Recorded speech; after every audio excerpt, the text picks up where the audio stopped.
తూర్పుగోదావరి జిల్లా సమాచార లేఖ 2024 సంవత్సర కాలంలో తూర్పుగోదావరి జిల్లా నేరాల వివరణ.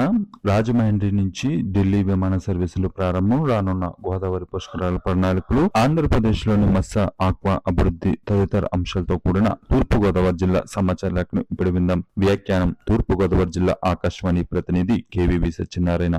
తూర్పుగోదావరి జిల్లాలోని 2024లో నేర కార్యక్రమాలు తగ్గాయని జిల్లా ఎస్పీ నరసింహ కిషోర్ ప్రకటించారు. ఎఫ్ఐఆర్లో 7,437 నమోదయ్యాయని, ఇవి గత ఏడాది కంటే 8% తక్కువ అని తెలిపారు.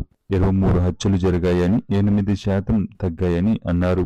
మహిళలకు రక్షణకు ప్రత్యేక చర్యలు తీసుకుంటున్నామని, నేరస్తుల్ని పట్టుకోవడంలో డ్రోన్లు వినియోగిస్తున్నామని తెలిపారు. జిల్లాలో శాంతి భద్రతలు అదుపులో ఉన్నాయని జిల్లా ఎస్పీ నరసింహ కిషోర్ తెలిపారు. న్యూఢిల్లీ నుంచి రాజమండ్రికి నేరుగా ఇండిగో విమాన సర్వీసులు ప్రారంభించడం సంతోషంగా ఉందని కేంద్ర విమానయాన శాఖ మంత్రి కింజరపు రామ్మోహన్ నాయుడు తెలిపారు. ఎన్డీఏ కూటమిలో ప్రధానమంత్రి నేతృత్వంలో కేంద్ర రాష్ట్ర ప్రభుత్వాలు కలిసికట్టుగా పనిచేస్తూ అభివృద్ధి కోసం ముందుకు నడుస్తున్నాయని తెలిపారు. ఆంధ్రప్రదేశ్లో నూతన ఎయిర్పోర్ట్లకు ప్రతిపాదనలు, ఎయిర్పోర్ట్లకు మౌలిక సదుపాయాలు, విమానాశ్రయాల నుండి ఇతర ప్రాంతాలకు కనెక్టివిటీ ఏర్పాటు చేసి అభివృద్ధి దిశగా ముందుకు సాగుతున్నామని తెలిపారు. 2014లో దేశంలో 74 విమానాశ్రయాలు ఉంటే ప్రధానమంత్రి మోడీ సారథ్యంలో గత 10 ఏళ్లలో 150 విమానాశ్రయాలు ఏర్పాటు చేస్తున్నామని, మరో 5 సంవత్సరాల్లో దేశంలో 50 ఎయిర్పోర్ట్లు నిర్మించే దిశగా ప్రధాని నరేంద్ర మోడీ సారథ్యంలో ఆలోచనలు చేస్తున్నామని కేంద్ర విమానయాన మంత్రి కింజరపు రామ్మోహన్ నాయుడు తెలిపారు. రాజమండ్రి ఎంపీ దగ్గుపాటి పురంధేశ్వరి మాట్లాడుతూ, రాజమండ్రి నుండి ఢిల్లీకి సేవలు ప్రారంభం కావడం మంచి పరిణామం అని, త్వరలో పుష్కరాలు రాబోతున్నాయని, యావత్ భారతదేశానికి ఆవశ్యకత ఉండబోతుందని, ఆర్థికంగా అభివృద్ధి చెందేందుకు అవకాశం ఉందని ఎంపీ దగ్గుపాటి పురంధేశ్వరి తెలిపారు.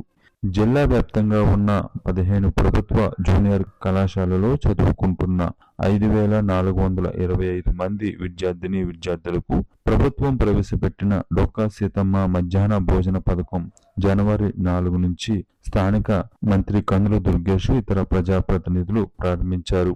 రానున్న గోదావరి పుష్కరాలకు దృష్టిలో పెట్టుకుని రాజమహేంద్రవరం నగర అభివృద్ధే లక్ష్యంగా నగరపాలక సంస్థ పనిచేస్తుందని నగర కమిషనర్ కేతన్ కర్క్ తెలిపారు. 2027లో జరిగే పుష్కరాలకు ఇప్పటి నుంచే ప్రణాళికాబద్ధంగా అమలు చేపట్టడం, ఘాట్ల విస్తరణ, కొత్త ఘాట్ల ఏర్పాట్లు, ఘాట్లకు వచ్చే ప్రాంతంలో రోడ్ల విస్తరణ వంటి అంశాలపై దృష్టి పెట్టినట్లు ఆయన తెలిపారు. చేపలు, రొయ్యలు సాగు చేస్తున్న రైతులకు నాబార్డు ఆసరాగా నిలుస్తూ ఆక్వా రంగం అభివృద్ధికి, రొయ్యల రంగానికి ఆర్థిక సహాయాన్ని అందించడంలో నాబార్డు ముఖ్య పాత్ర పోషిస్తుందని NABARD chief general manager Gopal పేర్కొన్నారు. ఈ సందర్భంగా ఆంధ్రప్రదేశ్ ప్రాంతీయ కార్యాలయం NABARD chief general manager Gopal మాట్లాడుతూ, ఆంధ్రప్రదేశ్లో మత్స్య ఆక్వా రంగం ద్వారా 70% ఉత్పత్తి ఉందని, 974 కిలోమీటర్ల విస్తీర్ణమైన తీర ప్రాంతాన్ని కలిగి ఉన్న ఆంధ్రప్రదేశ్ ఫిషరీస్ ఎక్స్పోర్ట్ లో రికార్డు స్థాయిలో వృద్ధి నమోదవుతుందన్నారు. భారత ప్రభుత్వం ఈ రంగానికి సంబంధించి నిధులు కేటాయింపులో 2,600 కోట్లు TMSSY కింద మంజూరు చేయడం జరిగిందన్నారు. కేంద్ర ప్రభుత్వం మత్స్య పరిశ్రమ అభివృద్ధి దిశగా దిగుమతిపై ఉన్న సుంకం 15% నుంచి తగ్గించడం జరిగిందన్నారు. 2024-25 ఖరీఫ్ సీజన్లో జిల్లాకు నిర్దేశించిన 2,50,000 మెట్రిక్ టన్నుల ధాన్యం సేకరణ లక్ష్యంలో 2,32,000 ధాన్యం సేకరణ చేసినట్లు తూర్పుగోదావరి జిల్లా జాయింట్ కలెక్టర్ ఎస్ చిన్నరాముడు తెలిపారు. ధాన్యం కొనుగోలు చేసేందుకు జిల్లా వ్యాప్తంగా 221 ధాన్యం కొనుగోలు కేంద్రాలను సిద్ధం చేశామన్నారు. ఇప్పటికీ 29,101 మంది రైతుల నుంచి 2.32 లక్షల మెట్రిక్ టన్నులు ధాన్యం సేకరణ చేసి 488 కోట్ల రైతుల బ్యాంకు ఖాతాలో జమ చేయడం జరిగిందని పేర్కొన్నారు. ఇప్పటి వరకు తూర్పుగోదావరి జిల్లా సమాచార లేఖను విన్నారు.